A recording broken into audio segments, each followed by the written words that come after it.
Food, the driving force, the basis of all the human civilization, carries with it several interesting tales of socio-economy, of people and places.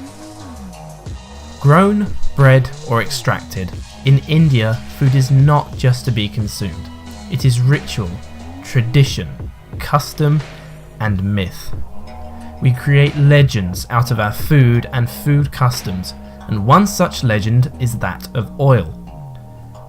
Believed to be used as early as 4 BC, usage of oil finds multiple mentions in several ancient texts. Oil has ever since remained a vital component of our cooking, but how much do we know about the oil that we cook with and consume? What is the journey of oil with which we make our food, and what happens to it once it leaves our kitchens?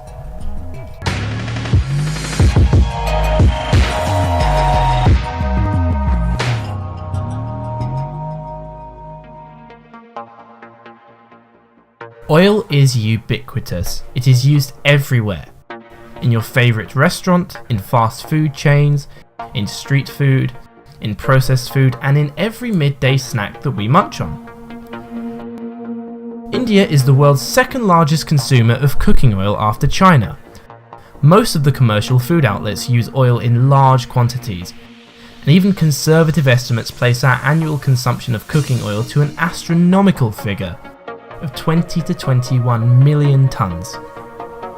And like every other process in contemporary capitalism, food production involves excess, with one of the most significant proportions of wastage being that of oil.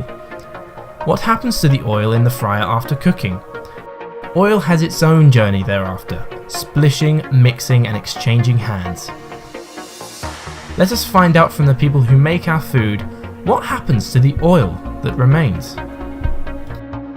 For the cooking, it's already gone inside the dish. Like fryer, yes, we put fresh oil every day in the morning, and the night we dispose it off. It is really a health hazard, especially the oil for frying which is used. It keep on using it again and again. The smoking point goes down, oil gives a lot of smoke at even low temperature also, and the chemical bonding changes, and it affects the taste of the dish, and definitely it's not healthy.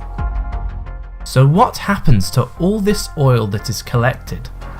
It is sold openly through existing channels by large oil recyclers. It is sold to industries to make secondary products like soap and fuel. But a considerable fraction of the oil makes its way back into the food market again.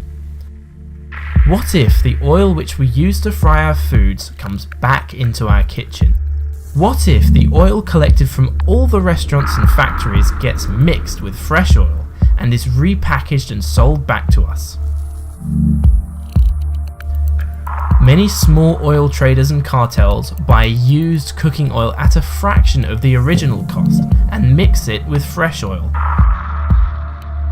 The cocktail thus achieved looks like new oil. Afterwards, it is partly refined and packaged like any other oil and circulated back into the market.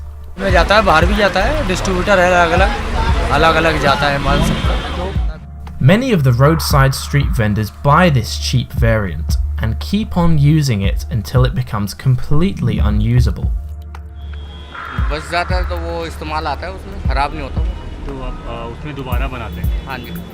तो जो आखिर में कुछ बच जाता है वो जो यूज़ नहीं हो पाता वो यूज़ नहीं होता उसको फेंक देते हैं फिर जो काला काला ज़्यादा हो जाता है ना बिल्कुल उसको फिर फेंक देते हैं वो कहाँ फेंकते हैं नाली के अंदर Reusing oil is anything but beneficial. For instance, studies across the board reveal that a large number of esophagus cancer patients out there had been consuming food prepared using reheated cooking oil. जैसे कढ़ाई में हमने 2 kilo तेल डाला, उसके अंदर चीज़ fry कर रहे हैं, वो थोड़ी देर 2 चीज़ें फ्राई करने के बाद उस तेल की जो क्वांटिटी है वो 1.25 लीटर के आसपास रह गई या 1.25 किलो के आसपास रह गई, तो उसमें हम और तेल मिला देते हैं। शाम के टाइम थोड़ा सा बच जाता है, उसको फिल्टर करके उसको अगले दिन के लिए यूज़ कर लेते हैं। बेसिकली क्या है कि कुछ आते हैं बेगर्स आते हैं, हम बेसिक क्या करते हैं उनको देते हैं, गरीब लोग होते हैं। Often containing additives rich in saturated and trans fats that can trigger cancer. Reheated oil is also known to create highly charged free radicals, that are potential carcinogens. Other dangers and harms of reusing cooking oil include onsets of acidity, heart disease, Alzheimer's, Parkinson's, and alimentary tract problems. Let's find out what the top doctors and medical association have to say on this. You ask me, I would ban it, that you cannot reuse it. Trans fats come, the worst form is in reused cooking oil. So you cook it once and then you cook it again, that's the worst you can do. Accumulated fat will cause every possible disease like diabetes, like cancer, like kidney failure.